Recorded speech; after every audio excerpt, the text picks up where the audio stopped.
Good morning and welcome back to the adventures of Mac and Anthea. Today we're in a small village called Almendricas, which is in the southwest corner of Murcia province. Now the reason we're here is after much research we discovered this is the start point of the Via Verde, which follows the great southern Spain railway line, or the original route of it at least. So in a minute I think we're going to start off on a bike ride. I'll tell you more about the route and a bit of history behind it as we go along, whilst you've got a little bit of scenery to watch. But first I think it's worth going over to the other side here, because actually this is where the railway line is still in use, and the old station is still in use also. So I'll take you across there, we'll have a quick look there, and then we'll get on with the bike ride. So from this point here, we leave the parking area here, and we just go under this little underpass here on the right. Might need to duck here. Yep. At the end of the bypass, watch the glass, Anthea, and right up the road. There's a nice little play area around to the right here, and a little promenade thing which I might try and ride up. No, can't get to it.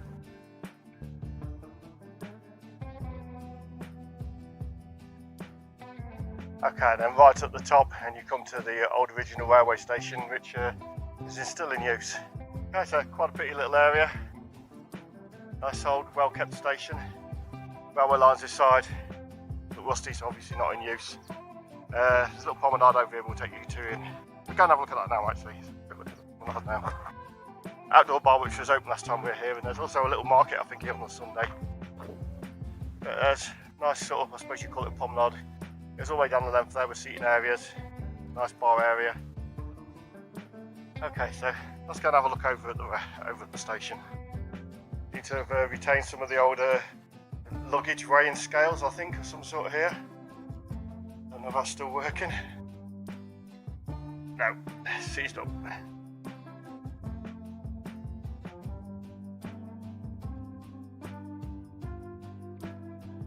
Yeah, and here we have the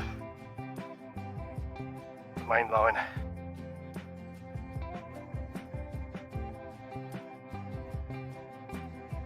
Well, I say it doesn't look like it's particularly in use either. So I don't know. I'll have to do a bit more research and let you know about that. But looking at that, they don't look particularly shiny. I had heard rumours at some point that part of the next set of railway line was going to be closed down. So I'll look into that. Okay, so I think not much more to see here. We'll try and do a little trick and jump back over to the other side, and we'll start the bike ride. Okay, we'll give it a go. No, it didn't work. Come on, Anthea, you come and see if it else. We'll try it together. Okay. One, two, three. Okay, that seemed to have worked that time. Okay, brilliant. Oh, no, hang on. Well, that's never happened before. Okay, let's get on with the bike ride. Okay, so here we go. Just about to see, I think, station we've just jumped over from there on the left. And we're just leaving the small village of Almendricas on the Via Verde to Muelle. This route's about 19 kilometres long, and it follows the route of the old GSSR railway line, which actually originally went from Murcia all the way through down the Almanzora Valley and ended up in Granada. So quite a long route. Now the reason we're actually doing this route, we've been researching this route, is there's a lot of information on it. A lot of history information, a little bits of information about the route, but none of it's really coherent. It's all very higgledy-piggledy and doesn't tell you, although it goes into a lot of deep depth about a lot of things, doesn't tell you basic things like where it starts, maybe where it finishes. So after some research, we've been using Google Maps and Google Earth, and also actually physically dropping into places where we've been travelling to other places. We've discovered that the actual Via Verde route starts at Almendricas, and obviously this is where the railway line, which goes up to a place called Lorca, is still working, or still intact and down, even if not still working. So from a travelling point of view, if you want to follow this route either by bicycle or hiking, Almondjikas is the start point and where you need to be starting. So I'll mark that on a map. I'll put that down in the description as well. I won't bother showing anything like camping or cash points or supermarkets, because obviously it's a start point and one would hope you've come supplied, at least for the first 19 kilometres of this route. Okay, so we're going to get on with this. I'll drop out here and I'll bring you back in when we've got something interesting to show you. Okay, so over to our left, we're still following the railway lines here. Obviously don't look that particularly old, but it looks like they're about to be cut off just here. Yeah, they're stopped right here. Okay, Anfi's just spotted the line, so we're going to stop and have a little bit of a nosy, I think, just to check it out in the interest of being accurate. Okay, so I've just scrambled across. Looks like there's a station in the distance there, and here's the tracks. And this one sort of goes through. Now, what's our post is Argaleus, but as you can see from the tracks, nothing's been on this for quite some time. So I'm going to have to look into that a bit more for you and let you know. But anyway, if you walk back across here, we're back over to the Beer Verde, and this is definitely the route that used to go to Muelle as opposed to Argaleus. So we'll continue along here and bring you back in as and when. Okay, so we left the urban part of the village. As you can see out there, out into the orange trees and out into the countryside. Now we have actually this morning done this route in the opposite direction. The reason we've done that is we're going to try and do the route all the way along from start to finish, all in the same direction, so that it doesn't get confusing. So we basically left Hobbit, parked up in Muelle, done the 19 kilometres up in one direction to check everything out and sort of recce it out, and then started filming in the correct direction so it doesn't get confusing, unlike the maps that they provide for it. Just over there, you can probably see in the distance, between the sort of mountains there, is the sea. I'll stick an arrow on later. So we're actually running parallel to the Mediterranean coast on our left, and the Mediterranean motorway, which is sort of on our right, the other side of those mountains. We'll become closer to that later on. It's a very long straight route. Okay, so today Anfi is riding a new e-bike which we built from scratch, which she's named Pebbles. If you're new to the channel and you haven't seen our previous videos, we've actually done a mountain range test of this in some really steep conditions, so well worth a look. If you want to have a look at that, I'll stick a link at the end of the video. But we're still sort of tweaking it at the minute, mainly in the saddle region. She's still struggling because Anfi's got a damaged coccyx, so trying to find a good saddle combination that suits her so that she's not in pain. So we're coming up to a bit of a solar farm here, on our right here and over on our left. Good double use of the land there. They've actually got these solar panels raised and in amongst the orange trees. Yeah, what a good idea.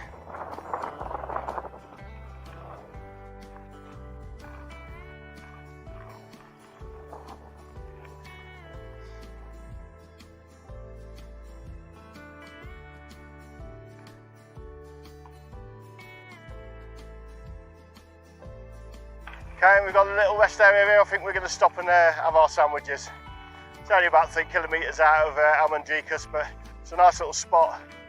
We noticed this is probably, out of all the beer birdies we've been on, probably one of the best maintained, and plenty of facilities. Someone's actually took the time to sit down and think out where they're going to put benches, where they're going to put shaded areas. Yeah, it's really quite nice.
So I'm noticing as we go along here, it's a lot more agricultural in here, as you'd expect probably in the bottom of the valley where the soil is most fertile. The original people, actually, you may have noticed, it's the GSSR railway line, is the Great Southern Spain Railway Line, is in English. Now there's a reason for that. It was originally an English company who started putting this railway line in, got the contract to do it.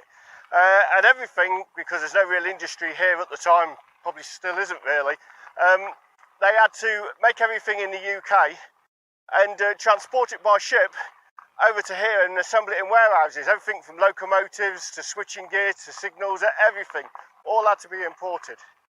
Now this company that got the bid on it, they run into problems, surprisingly enough, more or less the same things we experience here in Spain nowadays.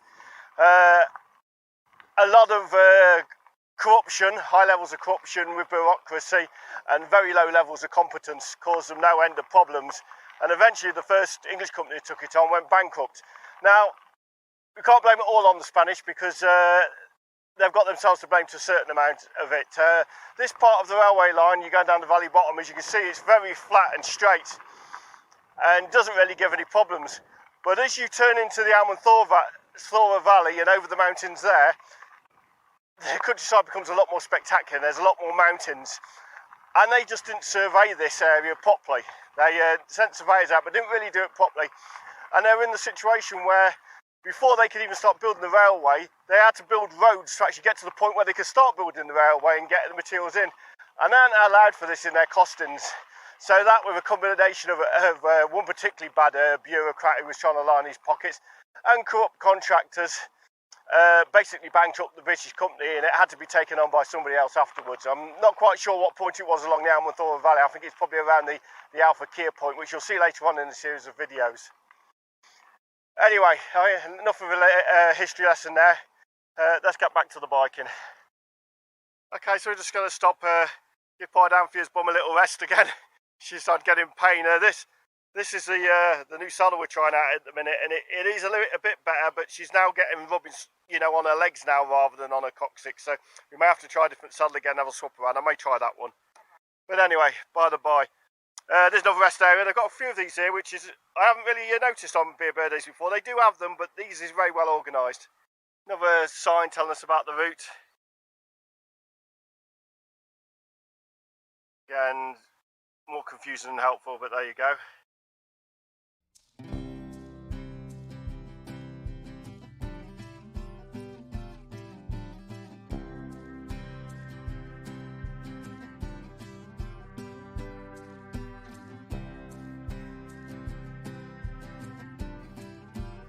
Okay, so carrying on from that rest point, probably not quite so well thought out as the previous ones there, being right next to a pig farm.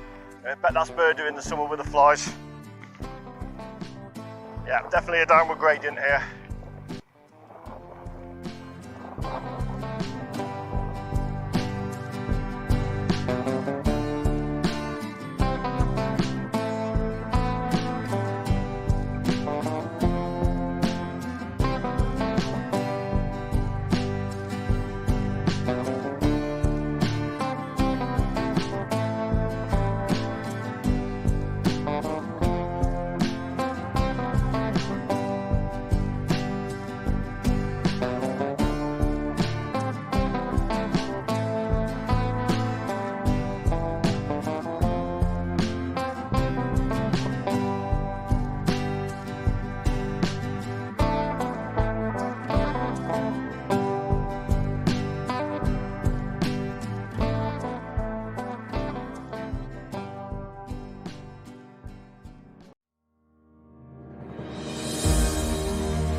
so we're on our way again. We stopped at that bridge and I took some drone footage there. That's about the most interesting bridge along here on this route.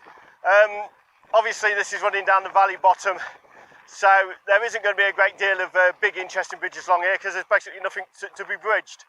But you'll see later on, if you stick with this series of videos of the Beer Birthday, there really are some spectacular bridges and tunnels going through mountains later on in the series.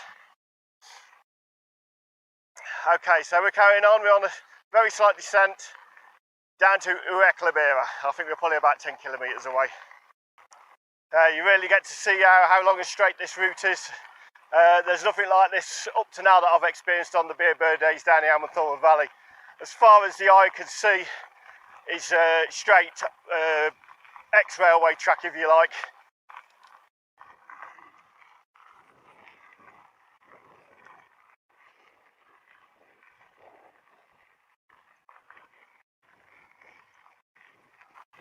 And we've come to the end of that stretch. As far as the eye can see, and it's still more straight line track as far as the eye can see again.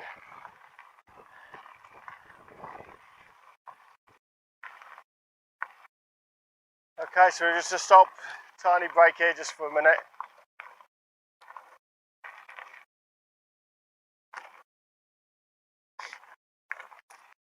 So we've just stopped a quick break here. Looks like originally there used to be a old bridge across here which was part of the Beer Birthday, but it got washed away in one of the storms. They've got a signpost here, I'll quickly show you it. I don't know what year it was, yes, it was 2012, which was a bad year. It's showing up here, they've got a description in English. 2012, and it doesn't surprise me. We actually had a motorway bridge, you know, with concrete pillars and everything, washed clean away by this storm. But you can see from the photos here, quite a lot of damage done to the roads around here, and then of course the poor old bridge suffered as well, which is a shame. A beautiful sort of industrial age bridge there, all fallen down, and then you can see a picture of actually the storm down below there. Yeah, it looks pretty bad. It reminds me, I keep on warning people and they don't seem to take any notice, but you've got to be really careful in these ramblers. You know, you need to be able to climb out of these ramblers, because even if it's not raining where you are, if it's raining 10 miles away, that water could be on top of you in seconds. I often see motorhomes parked in ramblers near the coast. I thought, one big storm and you're going to end up in the sea. But there you go, you know, you can only warn people. Okay, so quick rest. We're going to retrace the steps back here and zip down through the rambler here. That is the safe, so looks like Amphia's going to play it safe and push it down this time.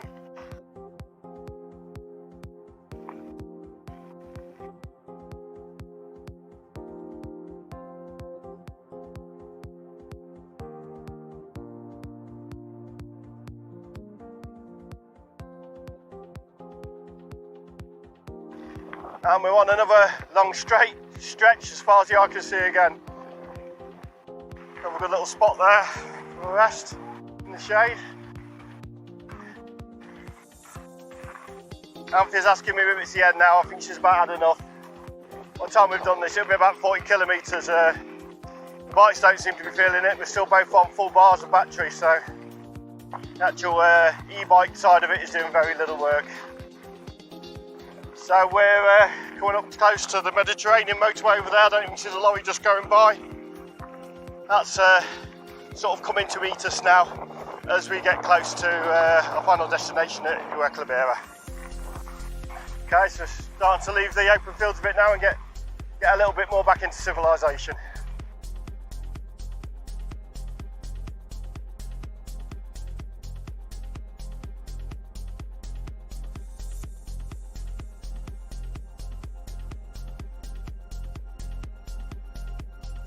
Okay, and we're now coming up, if you can see over there in the background, that's Muelle.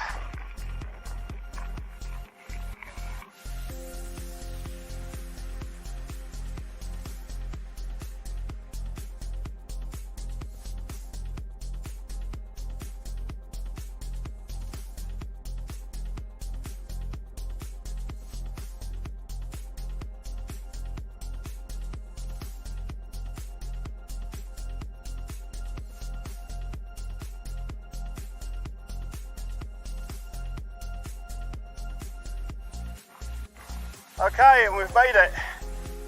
We're in at the station at Muelle. So we'll have a quick nosy around here because there's some bits and pieces, some old wagons that are here and some other bits and pieces that are worth a look. And then we'll call it a day. See up here on the left, the old station. Bit over renovated for my taste. You'd be forgiven to thinking that it had actually been built from new in an old style, but it is actually original. I've got some old photos I'll throw in editing. But yeah, quite nice. The rails are still down here. And then a bit further along I think we've got an old carriage.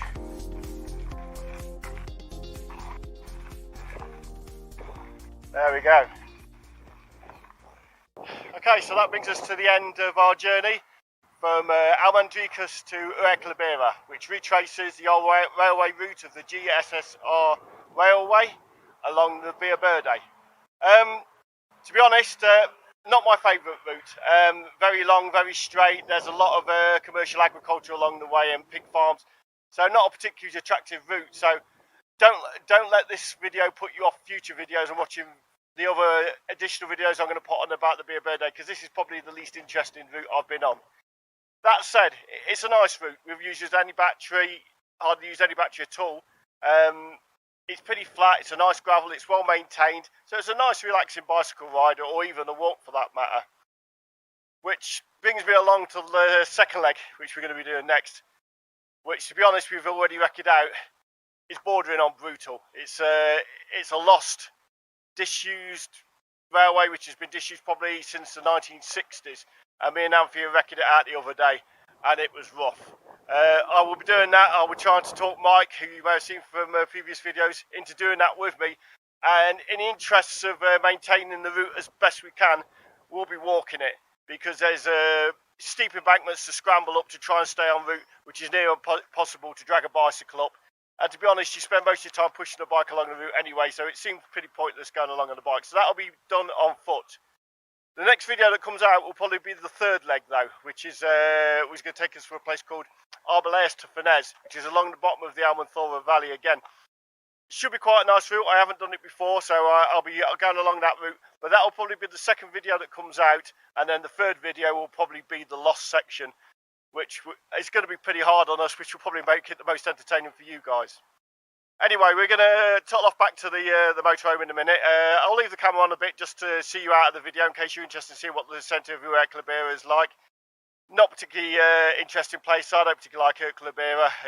It seems to have all of the cons of the mountains and the resorts with none of the pros. Not a particularly nice place, and a bit scuffy, to be honest. It's probably the best bit that you're looking at now. So yeah, I won't really recommend it. But in part two, I will show you, because there's supermarkets actually right next to the route. So it is certainly a good place if you're going to walk the entire Via Verde trail along the old GSSR railway line. It's certainly a good point to stock up on supplies. Okay then, so I think I'm going to call it a day there. Thank you for watching.